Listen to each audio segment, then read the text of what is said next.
Well, good afternoon, everybody. My name is Russell Foster, and I'm the director of the Sleep and Circadian Neuroscience Institute. And thank you for coming to our annual prize lecture that we give for an outstanding achievement in the area of sleep and circadian rhythms.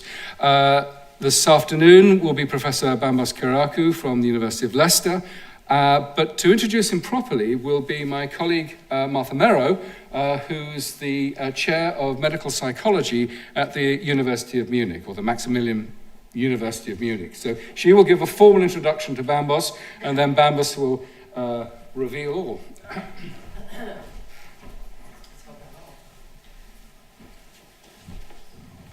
So, ladies and gentlemen, distinguished guests, Professor Dame Davies, Professors Foster and Espy, Fellows of the Royal Academy of Sciences, Fellows of the Academy of Medical Sciences, Professors Goodwin and Waddell, Professors and students of the Chronobiology Summer School, patrons of the King's Arms, and members of the public. It's obviously my great pleasure to introduce and to welcome you to the 2017 SCNI prize-winning lecture by Professor Charalambos Kyriacou of the University of Leicester. My specialty in my research is daily timing, the circadian clock, but I first became acquainted with the pioneering work of Professor Kyriacou through his remarkable observations on the period, that's the duration of each cycle, of the courtship rhythm of the fruit fly, Drosophila melanogaster. He used a genetics approach to understand gene and species-specific features of this high-frequency rhythm. And in order to achieve this, the behavioral observations, he built sound studios out of matchboxes. He went on to spend most of his career on daily or circadian rhythms and has recently branched out into tidal rhythms. He's thus covered more biological rhythms than anyone else in the field of biological rhythms today. Sorry, Andrew. His training is genetics, and his approach reflects this perfectly. In the background, and according to his university appointment, he's built one of the top-ranked genetics department in the whole United Kingdom up at Leicester, which is no small feat. It's undoubtedly for the sum of these accomplishments that Professor Kyriacou has won this award, but there's another side of his work that deserves recognition, and that's his community-based or collaborative approach. There's no one else in our field of research that's established such productive and long-term collaborations. A good example for all of the young students here. An arrangement that's pushed his own and others' work further than it could go if the research had proceeded independently and in parallel. Another evidence for his community spirit is his dedicated support of the UK Clock Club, which I always credit for the remarkable mass and quality of circadian clocks research in this country, and his leadership of two European Union level consortia, Marie Curie research training networks, that have been responsible for training dozens of students and postdocs.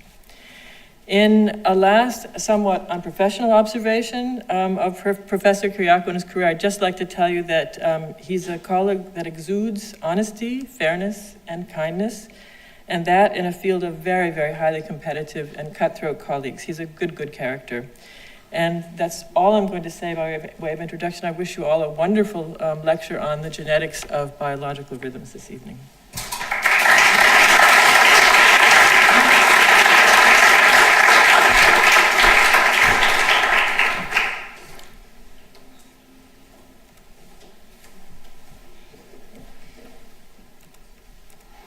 Right, thanks very much, Martha. You'll be delighted to know that I won't be showing that slide of you and me in Padova.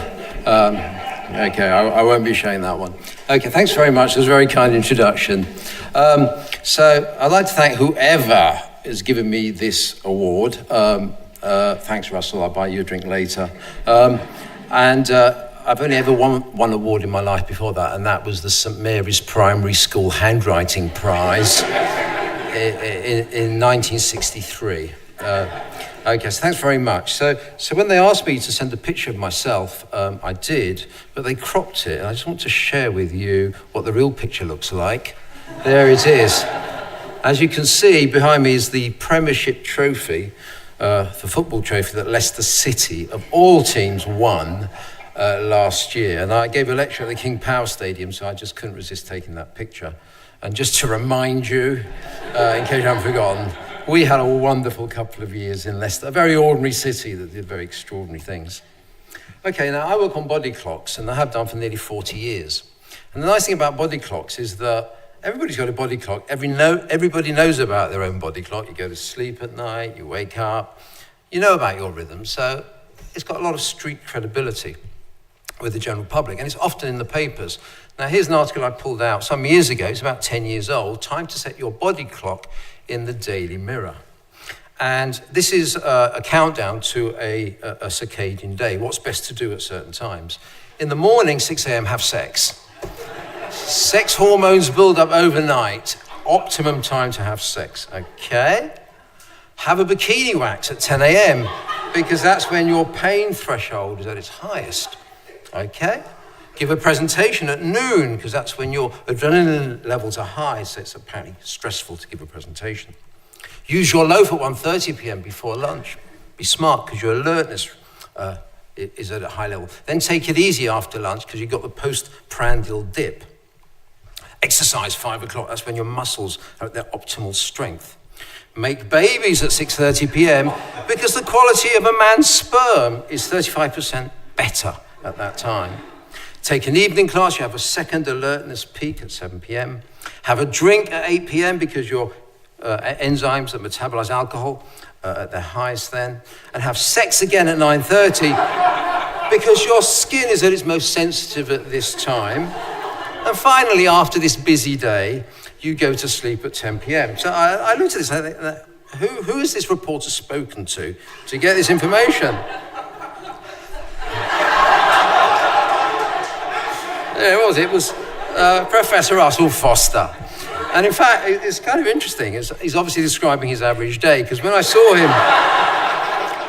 him today, I said, "How are you, Russell?" He said, "Oh, I'm knackered."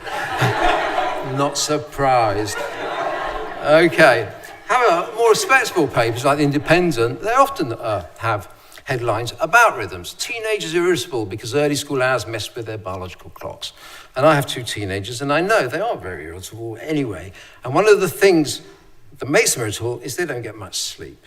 And a very nice study by Charalambos and Martha Merrow some years ago looked at teenagers and looked at what they call their chronotype, whether they were early birds or whether they were late night owls. And as you see, children from the age of 10 through their teenage years, they become later and later and later. And anyone who's got teenagers knows that.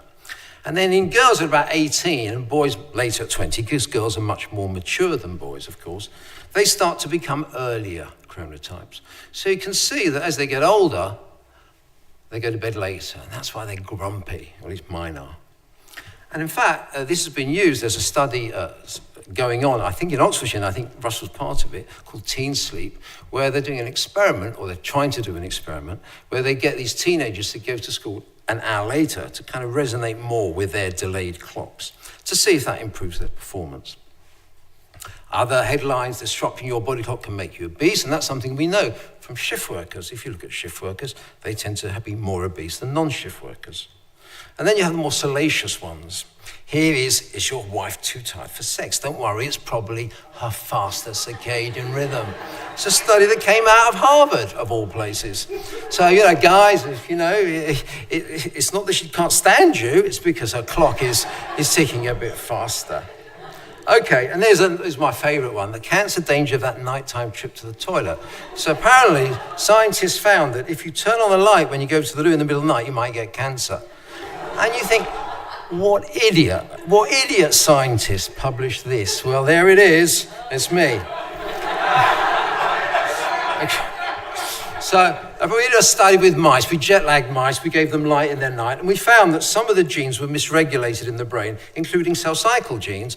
And this reporter put it all together and got it all wrong.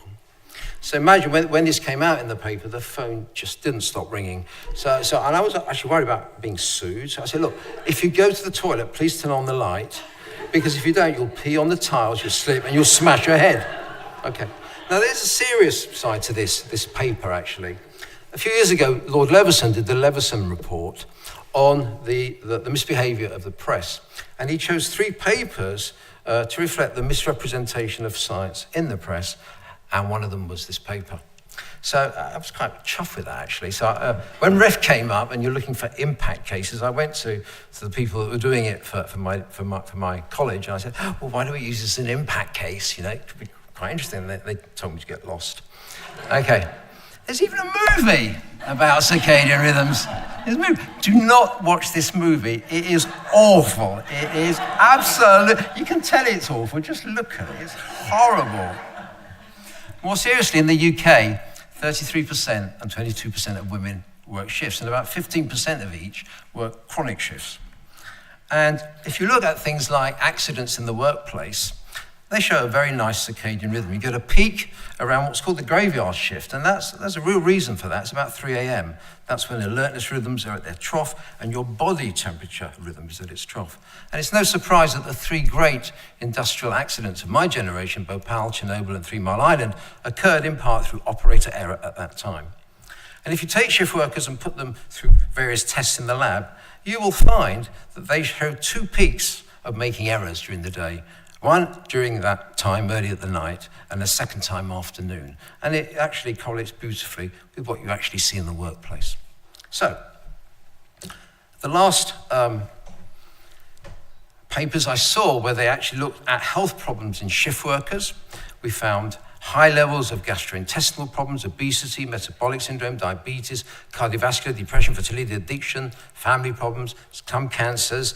And it was estimated a few years ago that health problems in shift workers cost the American economy $100 billion a year. It's a huge amount of money. So it's a problem. And it's not surprising that shift workers who are continually changing their shifts, sometimes on a weekly basis, do have problems because every physiological system cycles. Everything you look at, melatonin, cortisol, body temperature, everything cycles. And this physiological cycling, we presume, is mediated by genes that also cycle. The RNA of the genes and the RNA products, the proteins, we assume cycle. This is something I was interested in a few years ago, and I asked how many RNAs might cycle in a particular tissue and how many proteins might cycle. Is it a little small number or is it a lot? And to do this, I did it in mice, and I'm a fly guy, and I wanted to do it in mice. And we chose the liver to do it because the liver's a big organ and you can get lots of RNA and protein out of it. And I did it with this guy, Michael Hastings, who's a well-known chronobiologist who works at Cambridge at the LMB. And you'll see Mick Hastings coming up time and time again in my talks. He kind of stalks me scientifically. So what we did, we actually did the first analysis in mammals of cycling genes. It's called the transcriptome. And what we found using very, very primitive methods was if you take the liver, lots of genes cycle, and some are phase, a peak at dusk, and some peak at dawn, and they peak in between dusk and dawn. About 10% of all the genes expressed in the liver as messenger RNA cycle. And that includes some genes that were quite interesting. The highest amplitude cycling genes were immune system genes and apoptosis genes, the cell death genes. And we also found circadian cycling in genes WEE1 and cyclin D1. They're cell cycle genes. They're the genes that won Paul Nurse and Tim Hunt Nobel Prizes. Okay. So in the liver, we got 200 out of about 2,000 genes that we probed were rhythmic. We then looked at the hypothalamus in the brain, which actually houses the master clock, the suprachiasmatic nucleus, that I'll tell you about a bit later in the brain. And we found, again, about 7% of the genes in that part of the brain cycled. But largely, there were a different set of genes that cycled in the liver, at the RNA level, and in the hypothalamus. So in other words, if I go through a mouse and take different tissues, if 10% of genes cycle in each tissue, it could be that most genes in one tissue or another cycle. And in fact, a lot of studies that have come after this have shown that between 50 and 60% of messenger RNAs cycle with a circadian period, a 24-hour period, in mammals. Very interesting. And some of these genes, as I said, cell division, you can't read this, cell death, an immune system. Mick and I on this paper, we waved our hands and said, well, if you disrupt clock function, either by environmental methods, shift work, or with mutations, you disrupt the clock and you misregulate the immune system, cell cycle, apoptosis. Maybe that leaves you a little bit more predisposed to expressing something like cancer. It was just arm waving. We then followed this up and said, well, that's the RNA, the working copy of the gene cycling. What about the protein? And to do this, we worked with a friend of mine who used to work at Leicester, Catherine Lilly, who's now at Cambridge. And we did, again, a very primitive, low throughput method. We looked at proteins in the liver that cycled. And what we found was a number of proteins that cycled. Again, it was very low throughput. One of them is a very topical molecule at the moment called peroxyrhodopsin. But if you look at proteins that were identified by this technique called mass spec, we got proteins that peaked at night and proteins that peaked at the day. And what we did is we did something called a Western blot to validate the cycling of these proteins. And when you look at these proteins, you see these proteins are actually some very, very common metabolic enzymes that cycle. They cycle in phase or they cycle in antiphase. They're involved in ureagenesis and sugar metabolism, all sorts of metabolic processes. So about 20% of the proteins in the cytosolic portion of the liver were cycling with the circadian rhythm. But what was most interesting was those proteins, only 30% of those proteins had an underlying rhythmic messenger RNA. 70% of them had a flat messenger RNA. So the cycling of the protein was post-transcriptional and post-translational, something that's been confirmed by many subsequent studies. So you've got all these genes, all these proteins cycling, and a lot of these are just outputs of the clock. But what are the core cardinal clock genes that generate rhythmicity? And in 1971, a paper was published by Ron Konopka and Seymour Benzer. Now, Seymour Benzer, in my opinion, was the best geneticist never to win a Nobel Prize. And he had a wonderful group of students in California in the late 60s, including Ron Konopka. And they examined, and they used fruit flies as a model to dissect the nervous system. And they used behavior as their tool. And there's a very nice book about Seymour Benzer. It's a very amusing book by Jonathan Weiner, who's a Pulitzer Prize winner, called Time, Love, Memory. And it documents Seymour's students and their work in time, clocks, love, sexual behavior, and memory. It's a very good read if you've got 2 or 3 hours spare. Anyway, Ron Konopka did a very interesting experiment. He did a mutagenesis. And he found the first clock mutants. Now, interestingly, last week on Friday, I was in Florence. And we had, in this meeting, the Ron Konopka Memorial Presidential Symposium. Now, Ron died sadly just a couple of years ago. He was very young. He was in his mid-60s.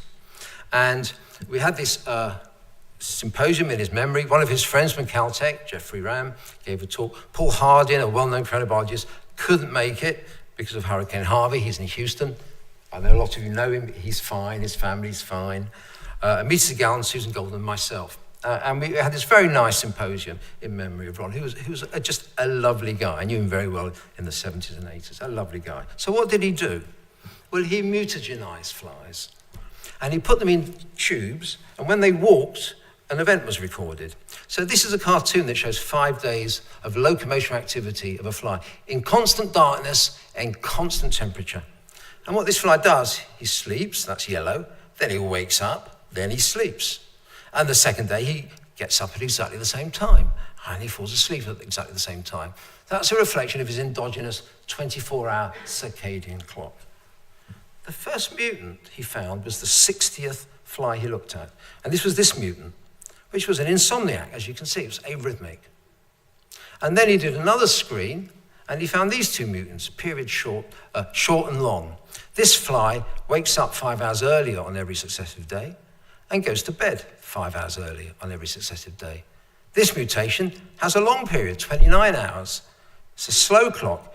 It wakes up 5 hours later on every successive day and goes to bed 5 hours later. And when he mapped all 3 mutants, they mapped to the same spot on the X chromosome, defining by mutation the first behavioural gene in any organism. I say it's behavioural because if you remove PER, the period gene, that's what he called it, the period gene, if you remove the period, flies are fine. They're just not rhythmic. If you put it back, they become rhythmic. So it's not a developmental gene. It's not lethal. So you had these 3 mutants that map to this spot on the X chromosome, defining by mutation what he called the period gene. So this is in constant conditions where you see the endogenous cycle. What happens when you put these flies in a normal light-dark cycle, 12 hours light, 12 hours dark, a normal environment? So this is a histogram of the locomotor activity. And what you see in a wild type, a normal fly, this one here, you see the fly is active when the lights come on. In fact, the fly anticipates the lights coming on and anticipates the flies coming off. In the middle of the day, has a siesta. So what happens to, say, a period short fly that has a 19-hour fast clock in a 24-hour world? Well, what it does, it entrains to the light-dark cycle. Light is a very powerful entrainer of the endogenous clock. So the clock actually cycles with 24 hours. But you see this evening component of behavior is advanced by a few hours. So that's how a 19-hour fly copes with the 24-hour world. Now, Ron published a few more papers in the 70s, but then he got out of science. And in the late 80s, I went to Brandeis University in Boston to do a postdoc, and that's a picture of me, my Massachusetts license. Look at the hair on that. Oh, God. And I worked with a guy called Jeff Hall. Jeff Hall was a very clever geneticist, fly geneticist, who had worked as a postdoc with Seymour Benzer. He was one of Benzer's people. And during those 3 years, we started by accident working on period. And by the time I left in 1981, things got quite interesting, such that I spoke to Michael Rosbach, and he was Jeff's best friend at that time, also at Brandeis. And Michael was a very well-known and accomplished molecular biologist. And I said, Michael, I think he wasn't interested in behavior. He was interested in yeast. And I said, Michael, I think it's possible in the early 80s, the techniques there, it might be possible to molecularly clone PER. The first behavior gene could be cloned. And he said, come to my lab and do it, because he had lots of money. Unfortunately, I couldn't, because I had to go back to Scotland, as it was, Edinburgh. I just had a baby. Biggest mistake in my life. I should have stayed and done it, but I didn't. However, in the early 80s, Jeff and Michael, and the competing group at Rockefeller, Michael Young, both competed to be the first to clone the period gene, the first behavioral gene. And in 1984, at the same time, they both announced that they'd identified the gene, and the sequence of the protein looked like nothing else that had ever been seen. Had some interesting amino acids. There's a threonine glycine dipeptide that's repeated about 20 times, something I worked on much later. But apart from that, it didn't look like anything that had ever been seen before. The PER0 mutation was a stop codon. So after 464 amino acids, you don't make any more protein. That's why you've got a serious arrhythmic fly. The period short mutation was quite interesting. It changed to serine, and serines can be phosphorylated. Remember that, comes back later. The PER long mutation was in this region, which is a sticky domain. It allows PER to dimerize to other proteins. So maybe what PER long was doing is making it less sticky, or maybe more sticky. We had no idea at the time. And nothing much happened until 1988, when Kathy Sawicki, who was working in Jeff's lab at Brandeis, she made antibodies to PER, and then she dissected fly brains, and she said, where is the PER protein expressed? And it was expressed in a few cells in the brain. And she did a time course, and she found that the protein cycled in these cells and peaked late at night. 2 years later, Paul Hardin, who was working in Michael's lab at Brandeis, he did the same experiment with RNA. He looked at the RNA cycling in the head, and he found that the RNA cycled with a 24-hour period, but it was 6 hours advanced to the protein. So as the RNA goes up, the protein goes down. As the protein goes up, the RNA goes down, suggesting a negative feedback of the protein on the RNA. So when the protein's up, the RNA's down. Maybe the protein is shutting down expression of the RNA. That was called the negative feedback loop. Let's move now to 1998. 1998 was a good year for clocks. A number of clock genes had been identified in Drosophila. So period has a partner molecule, timeless. It was found by mutagenesis by Michael Young. You can make timeless short mutants, timeless long mutants, and timeless arrhythmic mutants, just like period mutants. And timeless is period's partner, as you'll see. 2 other mutants were found, clock and cycle, that were arrhythmic. And they were found by mutagenesis in the Brandeis labs. And then Michael Young found another mutation, which was actually lethal, but you can make different variants of it that had fast clocks or slow clocks, and he called that double time. So how does it all work? Well, this is how it works. So period and timeless, that's their kickstarters, their promoters, and that allows them to be expressed. But they're only expressed when clock and cycle, these transcription factors, bind to their promoters, and that gets the gene transcribed. The period and timeless RNA go out into the cytoplasm, and they're translated into protein. As you make period protein, double time comes along and phosphorylates it, and then it's degraded. So as you make per, you destroy per. So per doesn't build up till late at night, and that gives you this critical delay between the RNA and the protein that you need to generate a transcriptional, translational feedback loop, a clock. Late at night, per molecules dimerize with timeless, and that protects them from the kinase.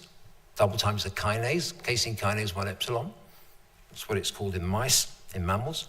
And late at night, period and timeless go into the nucleus of clock cells and sequester clock and cycle, so transcription stops. And then even in constant conditions, a few hours later, period and timeless degrade. And that allows clock and cycle to go back on the promoters of period and timeless genes, and the whole cycle of transcription, translation, starts again. So that's in constant conditions. In a light-dark cycle, there's a photoreceptor called cryptochrome. It responds to blue light. And at dawn, what happens is it changes its conformation. It then associates with timeless, and timeless is degraded late at night, at dawn. In the absence of timeless, period is now phosphorylated by this kinase double time, and that degrades. And that releases the block on transcription. Clock and cycle go back on the promoters at dawn, and you get the cycle starting again.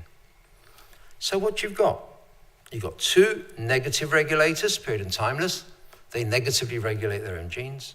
Two positive regulators, clock and cycle, also called BMAL1 in mice. A modulator, double time, casein kinase 1 epsilon, and a photoreceptor. And that's the clock, kind of. So where are these cycling clock proteins found?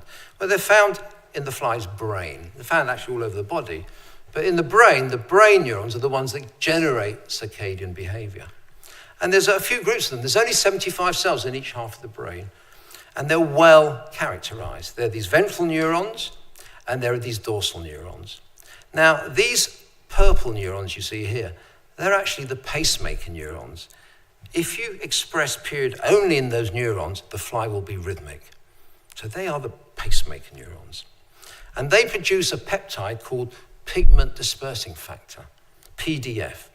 And what PDF does is it couples the molecular cycles of all these cells, so they're all cycling in the same phase. In other words, it's allowing the cells to talk to each other and stay synchronized. Okay. So what happens when you make a mutant in PDF? Well, here's a wild-type fly, and here's a PDF mutant. PDF mutant was made by a guy called Paul Taggart. Under light-dark conditions, you don't see anything. They're completely rhythmic. This is their locomotor activity. This is what we call a double plot, day 1, day 2, under that, day 2, day 3. But in constant conditions, a wild-type fly shows a nice circadian rhythm in its locomotor activities, you can see. But the PDF mutant is arrhythmic. It's not because the cells are arrhythmic. The cells are rhythmic molecularly, but they're just out of phase with each other because they're uncoupled. Okay. So these cells, these purple cells here, are the pacemaker cells. And we've known that for about 25 years. Okay. Enough about flies. Nobody cares about flies. What the action is mice. So this is Joe Takahashi. And he believes something called Konopka's law. Konopka's law is, if you do mutagenesis and you don't get a result in 100 animals, quit. And he believed this. So he actually did a mutagenesis in mice. And we said, Joe, this could take you the rest of your career to find the mutant. The 25th mouse that he looked at, Konopka's law, was a mutant. And he called it clock. And it was a heterozygote. When initially found it, it was one copy. It was what we call a heterozygote. And even as a heterozygote, the clock heterozygote had a long rhythm. And when he made the clock mutant homozygous, 2 doses, it was arrhythmic. Amazing. And he cloned it. It was a hell of an effort. He molecularly cloned it in 1997, and he called it clock. In 1998, the fly group of Brandeis also identified clock in the fly, the positive regulator. It's the homologous gene. So this is one example where the mouse genetics actually beat the fly genetics, because fly genetics is fast, mouse genetics is slow. And so if you look at the clock in the mammal, and this model was put together by Joe, others, and this guy, Stephen Repper, a competing group, what you've got is just like flies, clock and BMAL1, the same positive regulators. In flies, we call this cycle, it's BMAL1. You've got PER, but instead of timeless, you've got cryptochrome, a slightly different variant of cryptochrome. So in the fly, it was a photoreceptor. Here, it's become a negative regulator. And the kinase, the same kinase, double time, casein kinase 1 epsilon, phosphorylates PER. Incredible. And there's a very interesting story about the kinase. The kinase, the gene that encodes the kinase, was first found as a mutation in the hamster, which had a short period. It was called tau. And then later, when it was cloned in mice, it turned out to be double time. So in other words, what you've got here, in constant conditions, is a clock that is exactly like the fly clock in the mammal. The only switch is that period, the period's partner is not timeless, it's cryptochrome. So what's the photoreceptor? Well, the photoreceptor was found by Iggy Provencio, and it's called melanopsin. It's found in the retinal ganglion cells. And that work has been consolidated and extended by none other than our dear friend, Russell Foster. Okay. So if you look at the clock molecular topology, here we've got flies, Drosophila, you've got the clock per-Tim cycle, you've got the BMAL clock per-Cry cycle, and interlocked with this negative feedback loops are other feedback loops in the fly. There's two other feedback loops. This is called clockwork orange, and it has the same protein, the homologous protein, in the mouse is called DEC. And these interlocked loops stabilize the whole system. But the molecular topology is so similar. It's extraordinary. So where is the master clock in the mammal? Well, it's in the suprachiasmatic nuclei. And we've known for many, many decades that if you ablate the suprachiasmatic nuclei, you get arrhythmic animals. In fact, if you take, there's the suprachiasmatic nuclei in mice, you can remove them, and a rhythmic mouse, this is its locomotor activity, becomes arrhythmic. That's the statistical analysis of that data. Now, this is a firefly, and fireflies flash, and they flash because of a protein called luciferase. You can take that and you can fuse it to the mouse PER2 gene. There are 4 PER genes in the mouse. 3 of them are working. The 4th one is a pseudo gene. That means it doesn't work. So if you fuse luciferase to mouse PER2, and you make mouse PER2 luciferase mice, and you look at the suprachiasmatic nucleus, what you get is this beautiful circadian rhythm. There are 10,000 neurons in each half of the suprachiasmatic nuclei, and as you can see, they cycle beautifully in synchrony. And this is a figure from a suprachiasmatic nucleus slice given to me by Mick Hastings. So how is it that they coordinated all these cells, these 20,000 cells, they're coordinated in their cycling? You can see this here. See, they're beautifully coordinated. Well, this is due to a peptide called vasoactive intestinal peptide, VIP. And it has a receptor, its receptor, VIP receptor. And if you make a mutation in the receptor, the cells go out of phase with each other and the animal becomes more arrhythmic. Now, that work was done by Tony Harmer and Michael Hastings some years ago. And what's very interesting, again, a similarity between the mouse and the fly system is that the sequence for the receptor to VIP is very similar to the sequence of the PDF receptor, the coupling protein in the fly. So again, amazing similarity. And through many studies by many groups, because in 1997, when the clock genes in the mice were identified, that field has exploded. The SCN has been shown to control central and peripheral clocks, cells in metabolism, cells in various molecular, so rhythms in various molecular processes, completely pervasive. And when the genes were identified, mutants were made. And if you take, for example, PER2 mutant mice, and you keep them for a long time, you find they start dying off before wild-type mice because they develop cancer. If you give them a gentle dose of irradiation that does very little to wild-type mice, they start developing various cancers, teratomas, lymphomas, at an alarming rate. And remember when we did the transcriptomics, Mick and I waved our hands and said, if you disrupt the clock, you might get cancer. Well, if you disrupt the clock in a mammal with this mutation, you do get higher levels of cancer. Here's the clock mutant that Joe found. As you find, whether you give them regular food or high-fat food, they're just fatter, they're bigger, okay? So, you disrupt the clock, you tend to get some metabolic syndrome. You get fatter, you get obese. This is an interesting family pedigree. These 6 generations, circles females, squares males. And you can see this syndrome called familial advanced sleep phase syndrome, extreme lark behavior. You get up really early, you go to bed really early. It's in every generation, and it's in males and females. That tells you it's not sex-linked, it's not in the sex chromosomes, and it's dominant.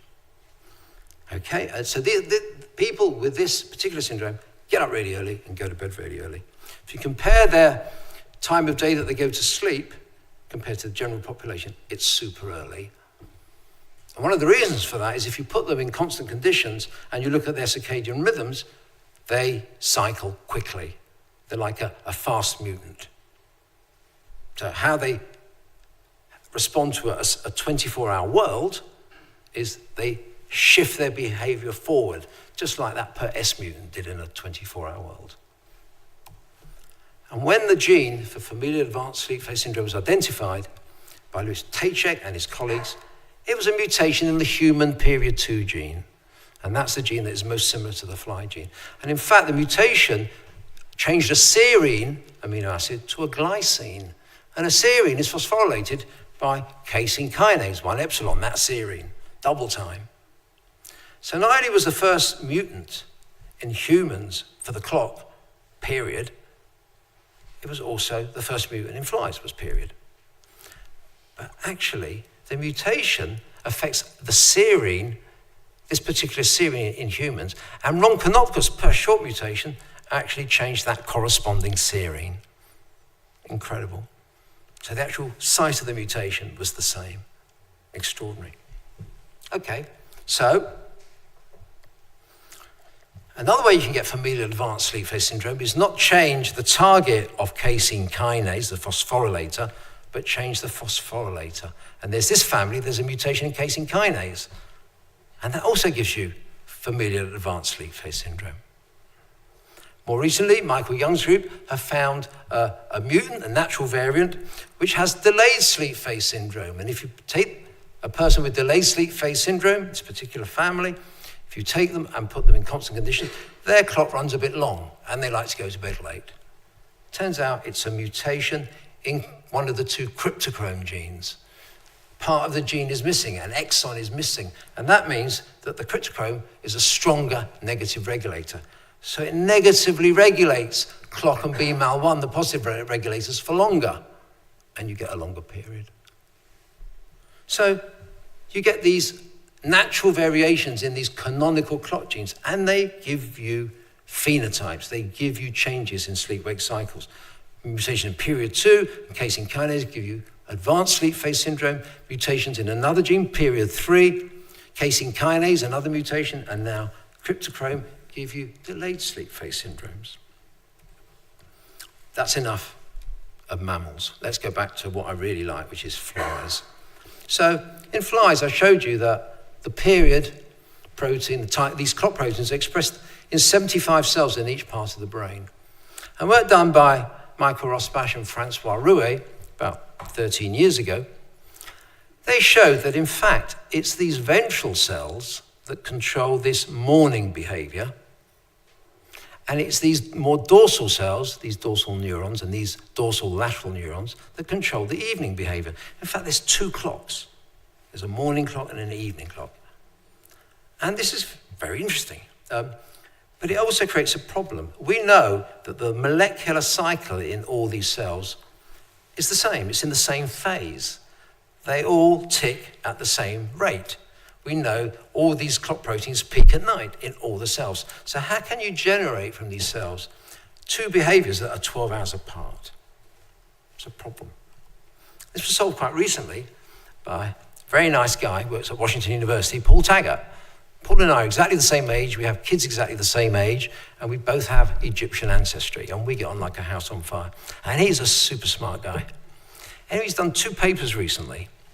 So he was interested in why is it, how can you get morning and evening behavior 12 hours apart, but all the clock cells are ticking with all the proteins synchronous. So if you look at the period and timeless levels in all these cells, they're synchronous, they peak late at night. Yet the behavior is in the morning and in the evening. How do they do it? Using very sophisticated techniques, microscopy and very clever genetic techniques, here's how it works. So really 2 very complicated papers, and luckily I was asked to write a review of it, so I had to simplify it and I got to know how it works. So basically you've got all these clock cells. These are those pacemaker cells, and they produce this pigment dispersing factor. And they also have the receptor for it. So at ZT stands for Zeitgeber time, and that means dawn, when the lights come on at time 0. So at time 0, these cells start to fire. You can see they're firing because you look at calcium in these cells. When neurons are active, they show high levels of calcium. And what happens, these cells start to fire at time 0. But then they stop firing, they negatively regulate themselves with PDF. But they also send out signals to these cells to stop them firing. These cells, these are the dorsal cells, the so-called evening cells that are responsible for this behavior, plus some of these. They fire through calcium imaging, they fire at this time, 12 hours later. And the reason they're delayed is because these cells tell them to delay with PDF, and the lights also repress their firing. Okay? Now these cells also then send out signals through this other peptide called short NPF. So these cells, as do these cells, they tell these to fire later. So these guys, the DN3s and the DN1s, fire late at night at time 20, time 18. The lights go off at 12. So what's happening here is that these are the morning cells, they fire in the morning, gives you the morning behavior. These cells are inhibited until 12 hours later, and then they fire 12 hours later to give you this activity peak. And what I noticed, and Paul didn't notice, is that if you look at their anatomical positions, it's actually like looking at the face of a clock. You're going around clockwise, time 0, time 12, time 18, time 20. And recently, these cells have been shown to be important in consolidating the sleep of the fly, which occurs later at this time. So their anatomical position is actually reflecting their activity. It's like looking at the clock face, looking at these neurons. Okay, very interesting. Here's a colleague of mine that I worked with for many years, Ezio Rosato at Leicester. Now, as I said, for 25 years, we've thought that those PDF cells, the pacemaker cells, those small lateral neurons, are the key to having a period in constant conditions. But it turns out that's not true. And Ezio and I and our postdoc Stefan Diesel did this very nice, very complicated study. And it showed that these dorsal neurons had a fast clock. They tick about an hour faster, where these pacemaker neurons ticked about an hour slower with 25-hour rhythm. And together, through inhibitory relationships with these other cells, you get the 24-hour rhythm. So actually all the cells contribute to what we call the free running period. It's not just these cells, all of them contribute. And what was really interesting was if you take these pacemaker cells, now these are active in the morning when it's cold.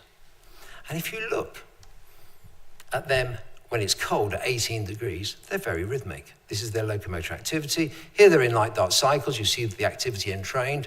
Now we release them in constant darkness. You see the longer period, the slower clock. But at 25 degrees, they're arrhythmic. And these cells, the blue and the purple cells, they make up the evening oscillator. Okay? Now they are not rhythmic at cold temperatures, but they're rhythmic with a shorter, faster clock at higher temperatures. And when are they active? They're active in the late afternoon, the hottest part of the day.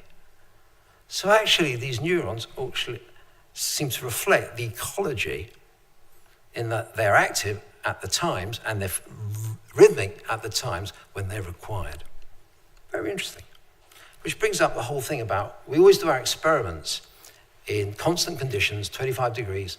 Lights come on suddenly at 12, lights go off suddenly 12 hours later. What happens if you go into the wild? Okay, so I was kind of interested in this and decided that I would put flies out in the wild and see what their locomotor activity rhythms really look like. Okay, and here's, I hope this is going to work. This is the fruit fly for our experiment. Can you hear that? This is our fruit. Okay, this is my postdocs. That's all right, go on. And there's some more over there that are really for the experiment. This is where we are. These are for really our experiment. This is it. We're working on them, and our friend here is working on them. So we're keeping them in this little house. Okay, that's great. No, Called Karen. So one time, this actually becomes useful. Okay, so what we do is we put flies in the playhouse. When we published this, the editor actually asked me, he says, I want where you got the playhouse from because people got to replicate it. So Toys R Us, catalogue number. Okay, so what we did these experiments in my garden in Leicester. It's very north in Europe, 52 degrees north, and also in Treviso near Padova. And this was done with postdocs in Stefano Vanin and Supriya Bhattani in the two places. And it was done with my long-term collaborator, this guy I've worked with for 30 years, Rudy Costa. Rudy Costa came to my lab in 1989 to do a sabbatical from Padova. And there he is looking very young. And of course, we become like brothers. In fact, we're kind of more like brothers. He actually introduced me to my partner, for which I'm forever grateful. His student, Susanna, we've been doing our own genetic experiments, as you just saw. And here, this is what they look like now, teenagers. Okay, so I owe him a lot. So with Rudy, what we found is if you go to the lab and you put animals, flies out in a summer conditions, 30 degrees. Now, in 30 degrees, you see in the lab, lights come on suddenly, lights go off suddenly. Constant 30 degrees, you see the morning and the evening. But if you go to the wild, and you get the siesta in the middle, if you go to the wild, you get a completely different picture. Totally different. You get morning behaviour in blue, evening behaviour, and you get this huge afternoon peak, which you get during the summer months when it's hot. Above 27 degrees, you get this behaviour.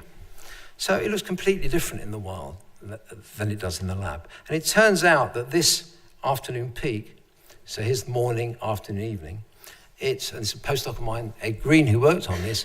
Here's a wild type fly, you've got morning, afternoon, evening. If you make a mutation in a gene called TRPA1, what you find is you lose that peak completely. So TRPA1 encodes that afternoon peak. And TRPA1 is part of a family of channel proteins that are important in sensing things like pain, hyperalgesia, garlic, cold, unpleasant things, and hot and cold. So what happens under hot conditions is the behavior completely changes. And this trip channel overrides the clock, and you get completely different behavior.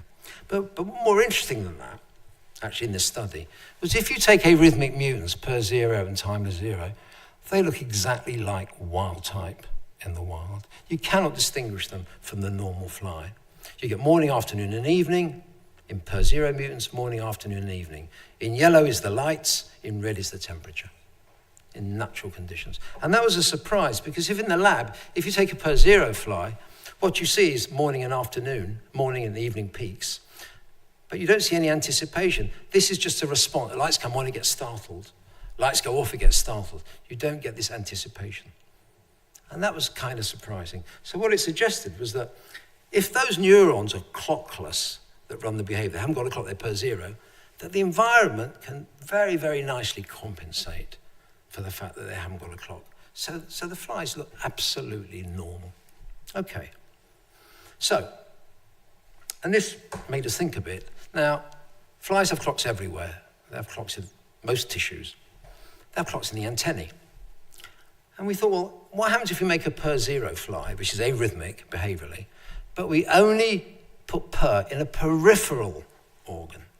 In other words, we know that those neurons in the brain are important for getting rhythmicity. But if we don't have those neurons rhythmic, what happens if we only have rhythms in the antennae, the peripheral nervous system? So we did the experiment. So it's an rhythmic fly where you've got per only expressed in the antennae, and you get beautiful rhythms. Beautiful rhythms. And we thought, okay, this is statistical analysis, shows a beautiful 24-hour rhythm. And then we said, well, what if we have a wild-type fly, and then we make the antennae tick fast? Does that actually percolate through to the behavior? So what we did is we took the double-time short mutant that ticks fast, and so in a wild-type fly, we just made the antennae tick fast, but just the antennae. And what we got was rhythmicity, and we got faster rhythms. And we did the same with long, double-time long. So now the fly's ticking at 24 hours, but its antennae are ticking with a longer rhythm, and we get a longer rhythm.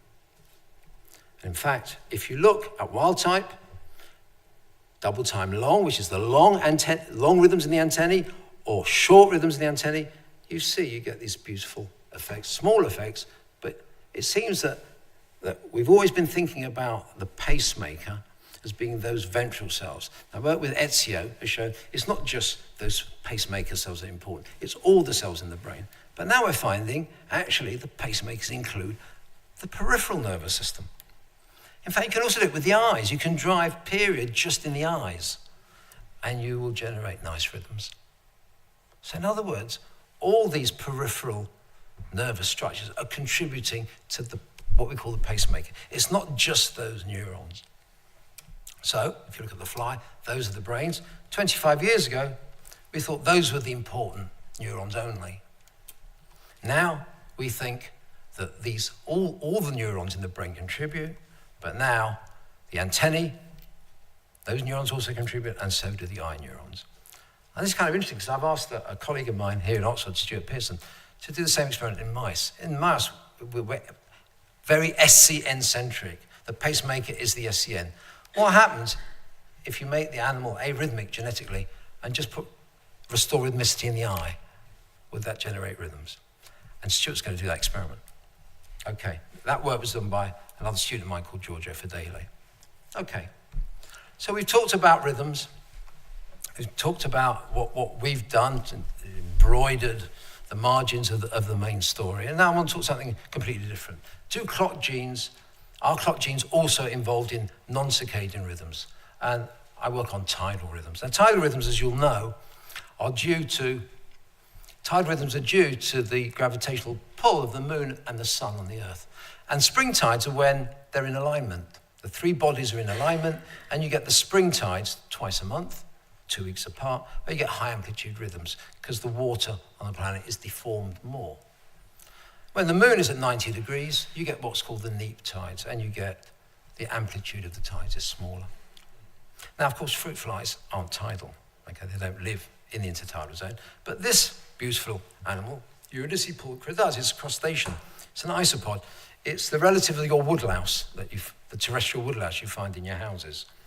Now, it's an irony that I live in the most landlocked major city in the UK, and I'm doing marine biology, and we collect these guys on a beach in Bangor, near the University of Bangor. Now, why am I working on this? And the reason is this guy keeps stalking me, Mick Hastings. When he was a boy, 1978, doing his PhD at the University of Liverpool, he did his PhD on tidal rhythms in Eurydice pulchra. And he's always wanted to come back to them. And he needed someone to help him do it. So he asked me, which was very nice. So there he is, looking like John Travolta in the late 70s. He's quite an opinionated guy. He was influenced by his supervisor, famous guy called Ernest Naylor. Tidal clocks will be generated by an independent mechanism from the circadian clock. Okay. Me, I'm not so sure. I'm more of an evolutionary biologist. Nah. Evolution is conservative. When it solves a problem, it will use the solution to solve a similar one. And we had a bet. We don't usually bet, but we had a bet. So who did the work? Well, when he did his PhD, he did it with a guy called Simon Webster, who's now a very famous arthropod peptide biologist. He's on TV all the time. He doesn't really care about rhythms, but he actually did a lot of the work. If you were to ask him what he thinks about whether circadian genes are important in tides, he'd say something inane, I can see, all right? But his postdoc, who did this grindingly hard work, Dave Wilcoxon, He did 2 BBSRC grants with us. So 7 years he did with us. He's now got a lectureship in Aberystwyth. I mean, it was horrible work. He wish I'd worked on flies, okay? And my postdoc, who's been with us now for 3 grants, Lin Zhang, I mean, she really is at her wit's end to deal with us. Anyway, now, how do you measure tidal rhythms? Well, you put these little animals in these tubes, you put seawater and sand at the bottom, and what you see is they're so cute. They go up and down there. I mean, they're really, really very, very active. This one, I don't know what he's doing in the sand. He's burying himself in the sand. But that reflects what they naturally do. When the tide comes in, they bury themselves in the sand. Then they get out and they forage. And when the tide goes out, they bury themselves again in the sand. And what you get is these beautiful 12.4-hour tidal rhythms that reflect the tides. There's a statistical analysis of that data. 12.5 hours for this animal and the multiple at 25. And this is in constant darkness, constant temperature. Now, if you keep them for a month in the lab, they become arrhythmic. But if you shake them every 12 hours, like you mimic the tides, you can restore their rhythms. So they can be entrained by vibration. And it's a clock. It's not a thermometer. At different temperatures, you always get 12.4-hour rhythms, as you can see here. Okay.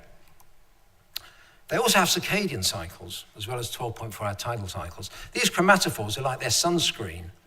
And what happens during the day, they become big, and they protect them from UV. So you can see these nice rhythms, and their circadian rhythms, you see them in constant conditions of chromatophore dispersion. And if you look at the clock genes, and we cloned these genes out before we could do genomes, you find that none of the clock genes actually cycle except timeless. Only timeless has a very beautiful circadian cycle. BMAL1 is interesting. It kind of shows a tidal cycle, but it's not significant.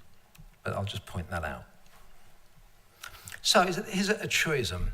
The quality of behavioral phenotype times the ease of physiology times the ease of genetics is a constant. Okay? It's a constant rule. So while the behavior is really beautiful and easy to do, everything else is a nightmare. Eurydice has 1 generation a year. The males have a marsupium, it's a bit like kangaroo, and carry the young. You really can't do any genetics with them.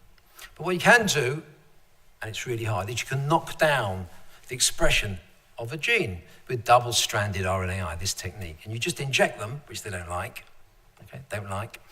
and you can knock down the period gene to about 25% of normal. So you're making a kind of mutant. And if you do that, and you look at the chromatophore rhythm, that's the sunscreen rhythm, okay, you see you flatten it out. Okay, so you're affecting the circadian rhythm. And also, the timeless molecular rhythm, as you see, you've really flattened that out. But actually, if you look at the tidal rhythm, it's completely 12.4 hours. So Mick looks like he's kind of correct. That you can knock down the circadian clock, but it doesn't affect the tidal clock. More recently, we've knocked down BMAL1 and cry. Now, it turns out in this animal that the negative regulator, the main negative regulator, is not period and time, it's cryptochrome 2. It's more like a mouse. So we knock down these genes. We knock them down about 50%. In genetic terms, that means we're making kind of a heterozygote. If you look at the chromatophore rhythm, you see this nice amplitude in the control, and the control just carries a construct it was injected with something called YFP, yellow fluorescent protein. But if you look at the BMAL and Cry2 knockdowns, these heterozygotes, you can see that the amplitude has been curtailed. So the circadian rhythm is affected, as we'd expect if you knock down the positive regulator BMAL1 and the negative regulator Cry2. So the circadian clock of this organism looks like a mouse clock. It's got clock and BMAL1, it's got period times and cryptosome 2 as negative regulators, and it has casein kinase 1 epsilon. We've shown that. Interestingly, you can reset the circadian clock with light. Cry2 degrades in response to light, and it's very similar to the fly entrainment model. Okay, but there was a surprise. What we did is we inhibited casein kinase, casein kinase, with an inhibitor. We just put it in the water. It's an easy experiment to do. And the higher the dose, the longer the tidal rhythm became, from 12 hours to 14 hours. So a gene or a protein that we're disrupting with this inhibitor, casein kinase, that's used in the circadian clock, we know, actually has effects on the tidal rhythm. So wait a minute, this is interesting. But of course, kinases can have lots and lots of targets. Maybe it's not direct. So what we did, what we showed, I haven't got time to show you, is that this kinase, actually, instead of phosphorylating it phosphorylates clock. Now we tried to knock clock down, we couldn't, so we knocked down its partner, BMAL1.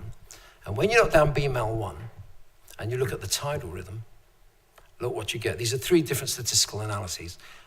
BMAL1 knockdowns, in other words, heterozygotes of BMAL1, show a lengthening of the tidal period, as well as a disruption of the circadian period. In other words, BMAL1, the positive regulator, looks like it's involved. Very nice. In fact, you can say, well, it's not, it's about 0.7 of an hour longer, it's not much. But if you go to the fly and look at a heterozygote, the equivalent heterozygote, 50% gene dosage, because we're knocking down BMAL by 50%, is cycle heterozygotes. In the 24-hour domain, they have an increase in 0.8 of an hour. So in the 12-hour domain of tides, we'd expect about half of that, 0.4 of an hour. We actually get about 0.7 of an hour lengthening. So we think this is how the tidal clock works. You've got the same positive regulators, the same modulator, but different negative regulators. We don't know what those are. We know that if you knock down cry, tim, and purr, you don't get any changes in the tidal rhythm. But when you knock down BMAL1, you do. And if you disrupt casein kinase 1 epsilon with the inhibitor, you do. So these two, the modulator and the positive regulators, are shared. And we imagine some of these negative regulators would be responsive to vibration, pressure, the kind of stimuli that you have on the beach. Finally, we looked at where these genes are expressed. And there's 4 groups of cells where they're expressed. There's these cells up here where you get the positive regulators only, and these purple cells here, there's no purr there. But these other cells, the orange cells and the green cells, they have the positive and the negative regulators. So when we knock down the positive regulators, we're knocking down all these neurons. We're knocking down the clock in all these neurons, and we get tidal and we get circadian phenotypes. But when we knock down period, the negative regulator only, we're only going to be affecting these cells, the orange and the green cells, because they have purr. So that means these cells must be the circadian cells, and these cells must be the tidal cells. Okay? So we think we made some progress in understanding these very enigmatic rhythms. Now, I know it's coming to the end, so I'm just going to end now. So circadian clocks infiltrate every physiological, metabolic, and molecular process. Their disruption causes health problems. Clock gene variation in these canonical genes generates human chronotypes, owls and larks. Central and peripheral clock neurons contribute to Drosophila behavioural rhythms, not what we thought even a few years ago. And the canonical clock positive regulators and the modulator, casein kinase, are involved in tidal rhythms, in tidal neurons. And clock genes are conserved in flies, and the flies are a great, cheap model for doing circadian research, which is why this is such a fun field to be in. Now, I was going to say one little vignette, but I won't. And here's the acknowledgements of all my collaborators for the last few years and my funders. Thank you very much.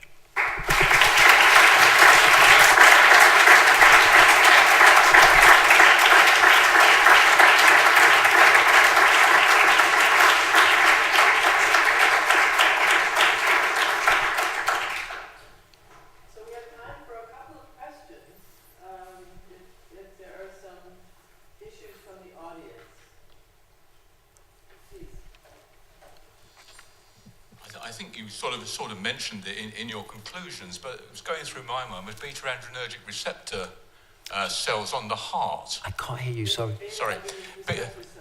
Beta-adrenergic receptor cells on the heart that control the heart's pace, and the use of drugs like propranolol and pembutalol.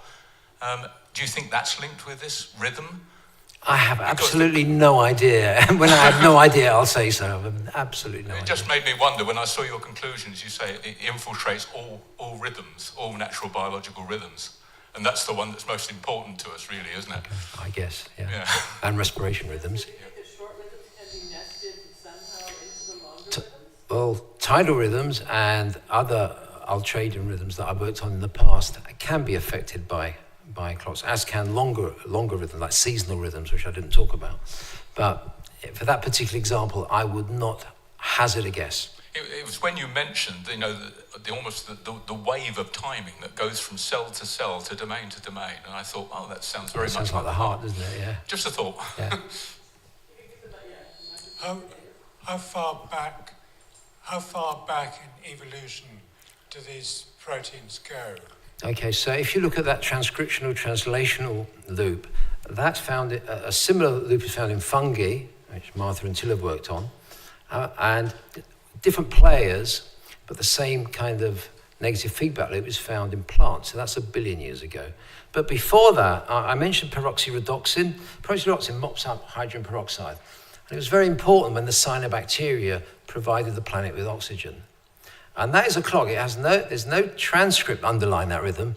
There is a post-translational clock that's very topical at the moment, and that's 3 billion years old. So the transcriptional translational loop is a more recently evolved system, which has been, before that, there were these kind of protein cycles that did not rely on rhythmic RNAs, and peroxyredoxin is a great example of that. Any other questions from the audience? Go ahead, please. Sorry. Did you imply that humans are polymorphic? That larks and owls have differences in some of these genes? Do humans have differences in some of these? Yeah. I showed quite a few examples of where mutations, natural mutations in cryptochrome, in casein kinase, and in periods show sleep-wake phenotypes in humans, yeah. Right. So absolutely. So those are common variants, or are they rare freaks? None of those variants that I talked about are common. Right. Okay, they're rare. So short follow-up question to your question about chronotypes. The work that Bambos showed that Till published on chronotype differences in age and adolescence in humans. Someone has published some data showing that rodents also show adolescent chronotypes, show later chronotypes during adolescence. Is there any evidence for different chronotypes in a single fly as they go through development?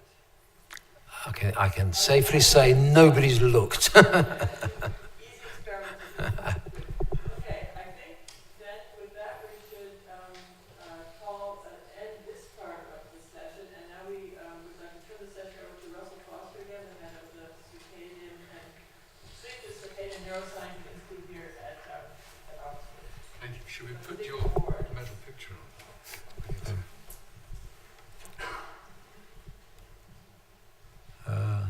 That's it. Oh, there you go. Look at Excellent. I think it's obvious why we felt that Bambos was a more than worthy recipient of our prize medal. It gives me enormous personal pleasure to award this medal to Bambos. I've known him perhaps not as long as Martha, but certainly within the 35-year range. And I was inspired when I first heard him speak, and I'm inspired again today. So, Bambos, please accept from all of us this medal. For all of you, this is what it looks like. This is the SCNI Academic Prize Medal for an outstanding achievement in sleep and circadian rhythms research. Thanks. So, Bambos, thank you so much. Thanks very much.